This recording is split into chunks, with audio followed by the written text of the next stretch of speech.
Hey everybody, it is Wednesday the 9th of July. Tomorrow is the full moon. For those of you who get out there and howl at the moon, do any kind of moon magic, or you need to defend yourself against the same, just want to let you know. Let's see. Alright, so we got some knucklehead who's cutting the lawns right now, and he keeps teasing me with coming over here and then not coming over here, so I decided to give it a shot and try to record. So if I have to stop midstream, blame him. Anyway, let's go ahead and look at the energy that we got for the last couple of days. So the overall energy for this week is Gibo, and Gibo is the rune of reciprocity, gifting and being gifted, equal exchange. So again, fortune, love, partnerships, divine unions are also a part of this. The ability to self-sacrifice, balance, of course, as reciprocity implicates, or indicates, I should say. All matters in relation to exchanges, including that of contracts. So you may be signing a contract soon. Relationships and partnerships. It's a very, very good rune. It's the, like I say, it's the gifting rune. It's like, the Christmas rune, so to speak. Now, the pre-Wednesday pull that I did for the week is Iwas. Now, Iwas means rebirth, the start of a new cycle. So if you were fortunate enough, like myself, where you completed the lessons from the last cycle, you are about to be born again into the new cycle. Okay, that's what that basically indicates. So it also talks about quests and conflicts, perhaps, success, strength, reliability, dependability, trustworthiness, enlightenment. Talks about endurance, defense, and protection. It talks about the ability to acquire the sense of purpose, your sights being set on something that you can achieve presently. An honest man who can be accounted upon, depended upon. So it's a very, very positive rune, in other words. Now, the overall past energy we got were two gods, a god and a goddess. So for Monday, it was Tiwaz. Tiwaz is the great sky god Tyre's rune, and then he is the god of righteousness, fairness, justice, things of that nature, and of course a war god. So it means warrior, sacrifice, courage, ancestry, or not ancestry, I'm sorry, justice. I don't even know how I got those two things confused, but honor, leadership, authority, knowing your strengths, the ability to self-sacrifice, just leadership skills, attributes, traits. That's what it means. And that's in the upright. Now for Tuesday, we got the goddess Freya's rune, but it was in the reverse. So ordinarily, she's the one that leads the entire first ayat, which is one about abundance and material gain and things of that nature, all the good stuff, right? But in the reverse, it means greed, loss, disappointments, money problems, arguments, loss of property, loss of self-esteem, failures, burnout, atrophy, discord, cowardice, poverty, stupidity, dullness, slavery, and bondage. So all very, very negative attributes and traits. That was Tuesday's energy. So the overall energy for the week is extremely positive, and we only have one negative energy in terms of our past energy. Now we're going to go ahead very quickly pull out 3 tarot cards to get a feel for the energy in terms of what the tarot has to tell us. Okay. And then we'll go ahead and get right into the runes, and I'll finish off with the oracle cards. Okay. All right, so let's cut this up. Boom, boom, and boom. And all right, so what have we here? So at the bottom of the deck we have the Page of Wands, which is the arrival of good news. says exploration, also charisma, excitement, freedom, creativity. So it looks like he's contemplating before crossing the river. Okay. Now at the top, what we have is the King of Wands. The King of Wands deals with utilizing leadership to manifest your goals. Right on line with Tyre's rune. It means social dominance, open-mindedness, resilience, and authority. Okay? So, again, this would be like the god Tyre's rune in a sense. Almost exactly what that means. All right, so let's get another one, please, before this knucklehead comes over here. He's been toying with me for the last 2 hours, so I've been delayed because of him, and now he still can't make up his freaking mind. Ay, ay, ay. All right, one more, please. Energy for the collective for today, and thank you. All right, the Two of Swords. Now, the Two of Swords talks about being torn between, two different decisions. Okay, you can't quite decide. Hard choices, blind to the truth, denial, and caught in the middle of some action, some deed, or some type of decision-making process. All right. So again, this can be you, or it could be somebody else in your energy. Okay, one more, please.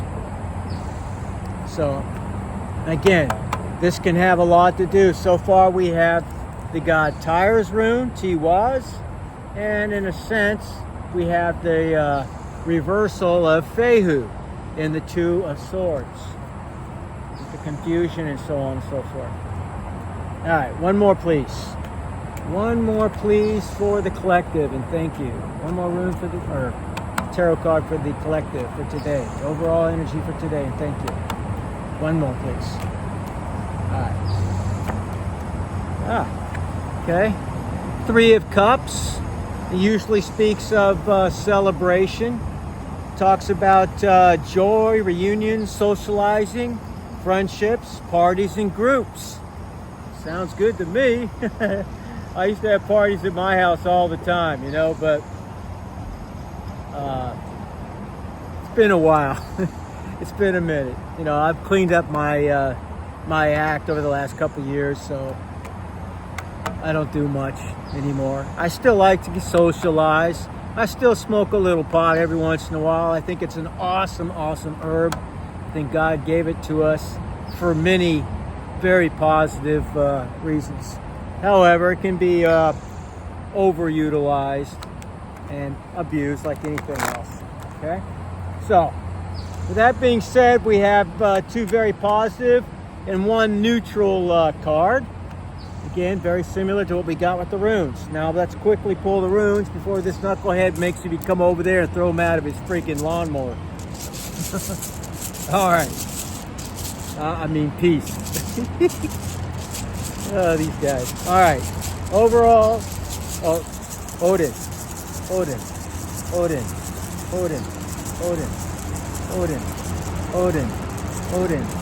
Please grant us a clear and concise message. Give to us the information that we need to get through this week, to navigate safely through the day, and to meet with courage and conviction whatever obstacles are put before us. And thank you. Energy for today, the present. God Thor shows up, and this time it's in the upright. Mighty Thor, and in the upright. Well, as you would imagine, that's a very positive rune. So it's basically, in a nutshell, about protection. Okay, but it also talks about vital sexuality, male masculinity, and eroticism. But it also talks about the other positive male attributes as far as protection and things of that nature. So it's a very good rune. And it goes along with Iwas, which is the pre-Wednesday pull. Okay? Let's go ahead and get some influences for today, please. Influences for today, and thank you, because this guy wants to come over here so bad now that he sees me doing this.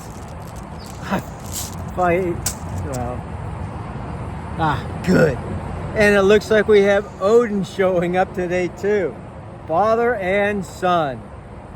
The God Pantheon. Odin. And he's in the influential position. Now, Ansus has a lot of good attributes. And again, this is Ansus. I have it tattooed on my hand, right next to Canes. And it means the ability to use your words, to articulate, to use them in a sense of magic, to manifest with it, so on. But it also means basically to, use it in a way of wisdom, okay?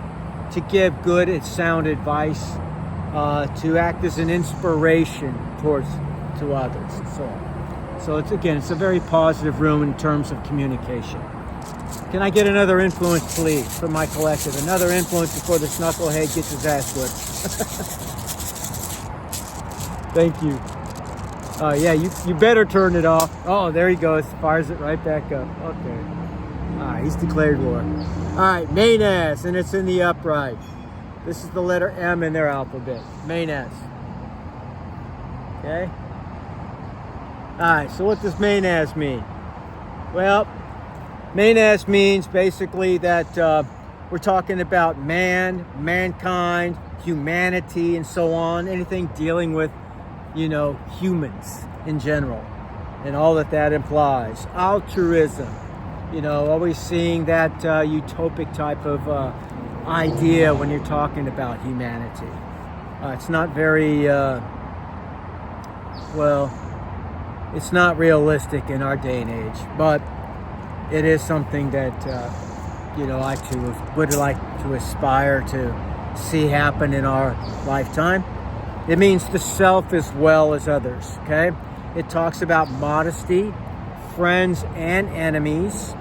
So anything to do with relationships to others, if you will. Other people, that is. Okay? And again, it's a positive rune. It's not a negative rune at all. Now, finally, can I get one for the future? A future energy for my collective, please, for today. Anytime between now and midnight, whenever it is you see this, whether it's today or a year from now. And thank you. Overall, future energy. Thank you. Future energy. Thank you. It was. It's the one that goes right before Manas. I pulled it with the rose quartz. Now that means, again, partnerships. This means, like anytime you have two working together, trying to work together in unison, whether it's like it normally would apply to horses. If you have two horses pulling a carriage, they have to work in unison.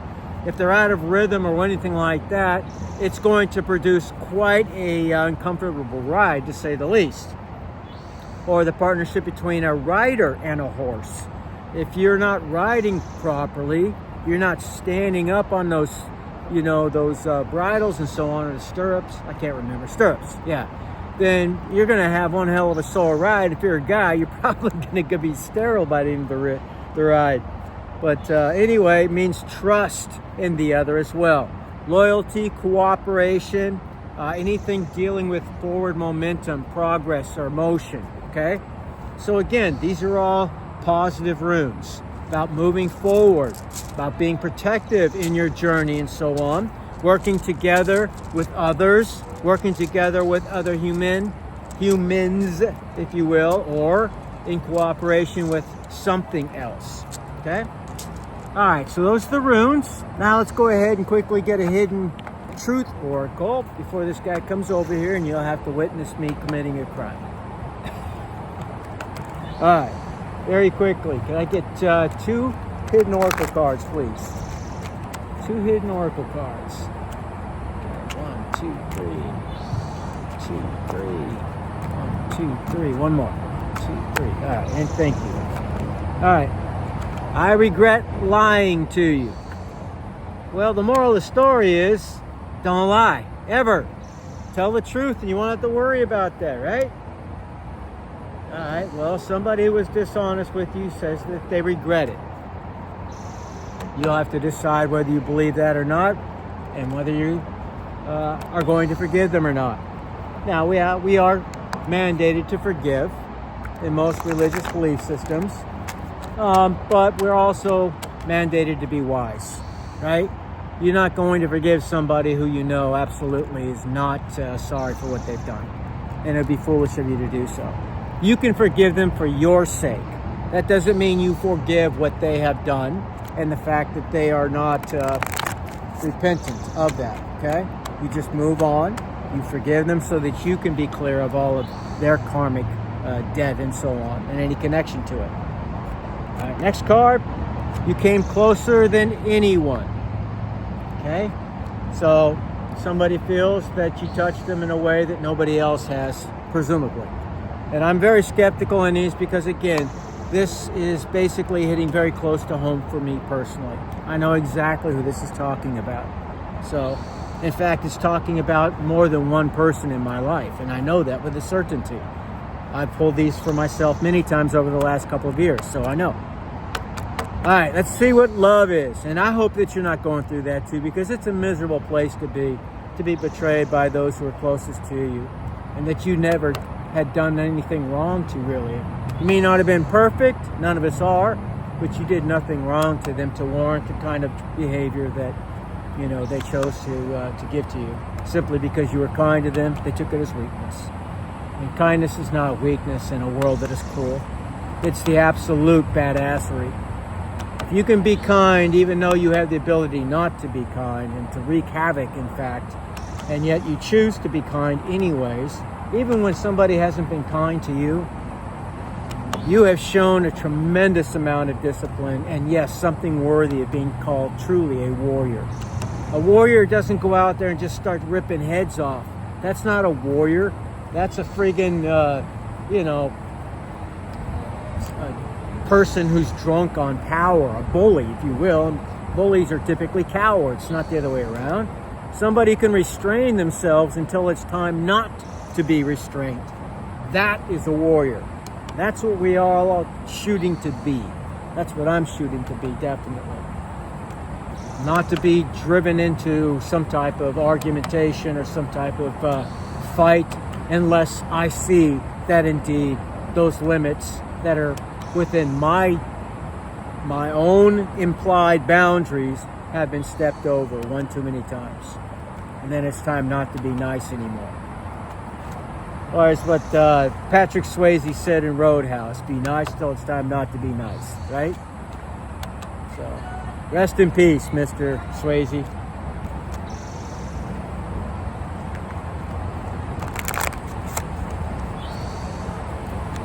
All right. So get a love card, please.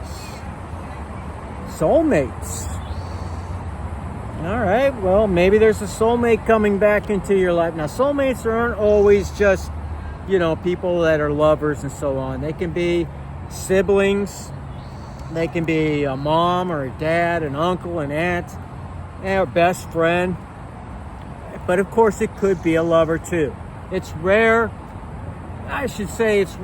to have a genuine soulmate in your life who's a lover. They do happen, and it's not absolutely unheard of, but to find a genuine soulmate, that is something worth, doing whatever it takes to maintain. Okay, and you wouldn't have to really feel that way. In other words, it wouldn't be a chore. It would be natural for the most part. Twin flames is a whole different thing. Those terminologies in spirituality. A twin flame is the other half of your soul, and you're there basically to teach other lessons in this life. And that's the person who is literally my dark side. I mean, she's chosen the absolute lowest level of darkness, masquerading as an angel of light in the daytime, and has literally sold her soul. And I mean that figuratively. I also mean that literally. So I'm not saying names. She knows who, and I know she's watching. But what a soulmate is a soul connection, a partnership, an agreement or a soul contract that you signed before coming into this earth and this new life. Now, some people don't believe in reincarnation. That's fine. I do, very much so. It may not work in the way traditionally that some societies believe, but I do believe that we do revisit this life and this planet, perhaps other planets, to learn lessons and to help, in some cases, an entire group or society of people. Especially when you've graduated certain other schools, scholastically speaking. I know it sounds crazy, but it's no less crazy than any other theory, right? And it makes sense when you really study the world's religious belief systems and the mythologies of the world. You can see how that's possible.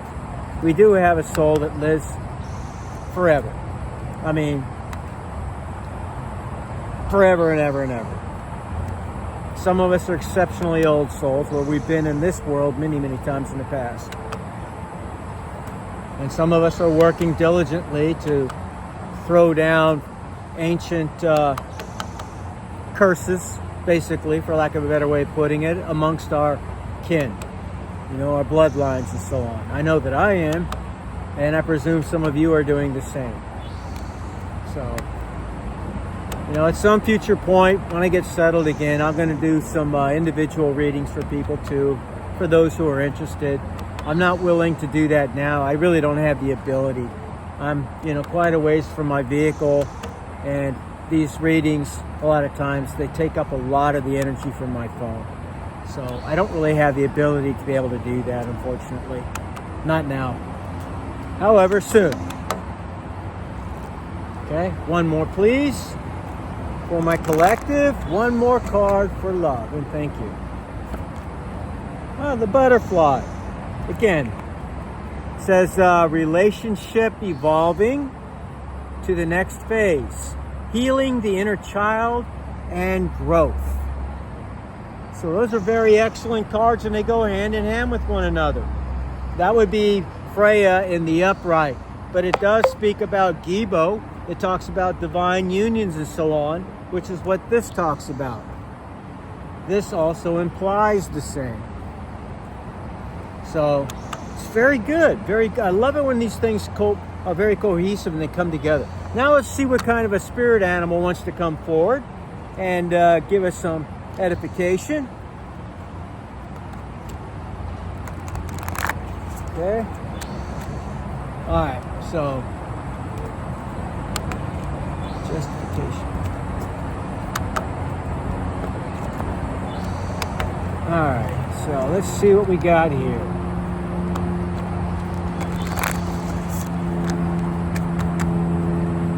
One more, please. Give me a spirit animal. What spirit animal wants to come through and give us a message to edify or to warn? And thank you very much. One spirit animal that can bless my collective, edify them, either with protection, guidance, or a warning. Okay, the puffin. The puffin. It talks about partnerships. So it works in unison with both the love oracle cards that we pulled today. It talks about accepting yourself and your colorful personality.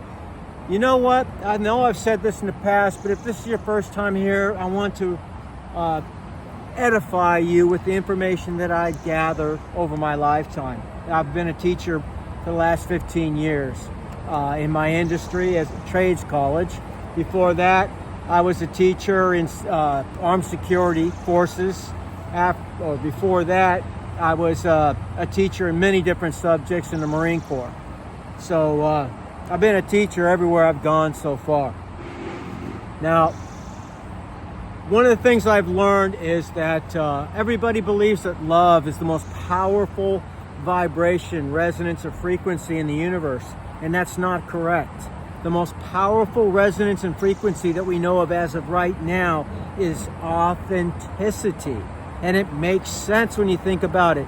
Self-love is what comes before genuine love of another. You can't love another person until you've really learned to love yourself. Otherwise, it's a form of enabling or a form of, oh gosh, what's the word I'm looking for? Dependency, okay? Either to make yourself feel good or to make the other person feel good, but it's not a genuine love. So you have to learn how to love yourself, and you have to be yourself. What we're here to do is to find out what our gifts are, and then to share those gifts with the collective. Every person has got a gift, and the only way to do that is to be absolutely courageous and to be exactly who you were created to be.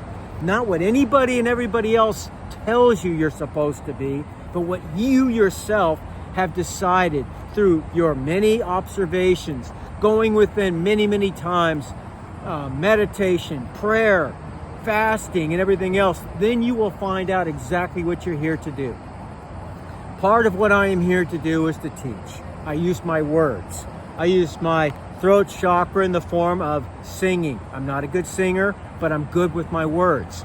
I use, well, maybe I can get better as far as my oracle or oration abilities go, I should say. But I'm working on it. I am. I'm aware of my shortcomings as well as my strengths. But it is one of the things. I'm very good at writing. I'm good at putting words together for songs and so on and so forth. So I can do poetry. I can write books, things of that nature. And I edify with my words. That's what I'm here to do.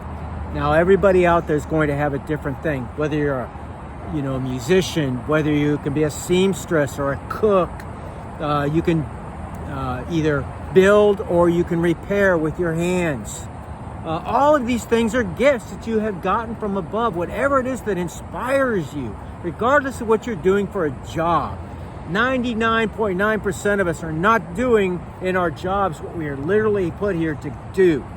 Now, I quit my job, even though I was more or less in keeping with what my life purpose is as a teacher because of ethical reasons. I believed that they were stealing from the students and I wasn't going to have any part of it. Some of the students were basically kids right out of high school. It was college, but some of them were as old or even older than I am, 65 years old, and they're trying to start their life over, start a career from fresh, learn a real trade that they can actually take care of their families with. And the thing that inspired me and made me feel good was not the paycheck that I got each month or every 2 weeks. It was the student returning after several months or even several years sometimes and telling me how that was the cornerstone of the change of their entire life. How they were able to take care of their families, provide for their families, how they were so edified and blessed as a result of that class that I taught. That, beyond anything else, always made me feel a sense of purpose. And I had to quit because of ethical reasons. I had to decide. And I didn't have a plan B at that moment. I just knew that I had to do what was ethically right. At the very same time, I lost my house. So, and there are people out there who are doing magic who would try to make this happen. And granted, God may have allowed them a certain amount of victory because he wanted to test my mettle. I'm created for this shit. I am one of his. I'll just leave it at that. So he made it so that I could deal with these kinds of situations and more and still succeed at the end. And I have, and I will continue to do so. I will edify the collective as doing so. I will share my secrets with them as I do so. And I am not at all bashful or so egocentric. I am beyond admitting to these things. So as a result of that, I hope you guys will also do some deep soul searching, find out what you were put on this world to do, and to do it, as Dolly Parton said, unapologetically. I've always found that she's very intelligent. Not just buxom, however it's pronounced, but she's also extremely intelligent, okay? Very intelligent. So, I saw it in a quote book once. So it's a very, very good card as far as partnerships are concerned, both, of the romantic and non-romantic type. So you are a joy bringer, okay? Let your community nourish and protect you. Ask for help if you need it. Teamwork will give you the best results, okay? Now, sometimes we are actually to work alone to do what we need to do in this world, and being alone a lot of times is a gift. It's not a curse.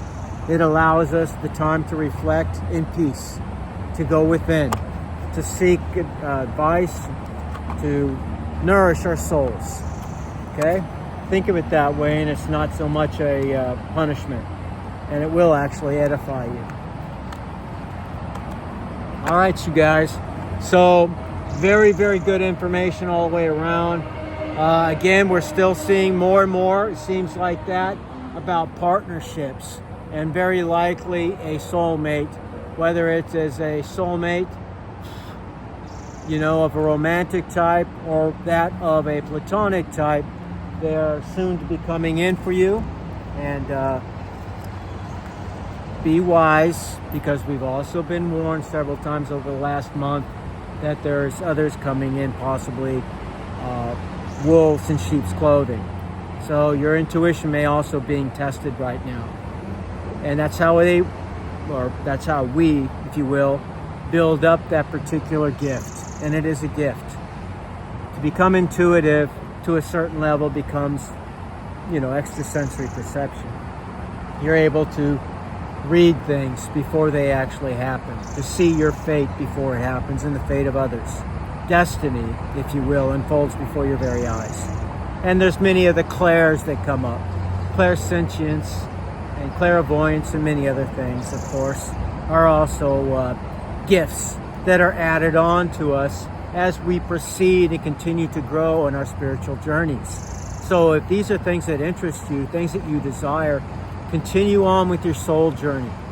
And I'm going to let you go there because he's finally got up enough courage to come over here. So I'm going to go ahead and cut this off. And as always, I wish you guys victory. And as always, again, I will see you in Valhalla.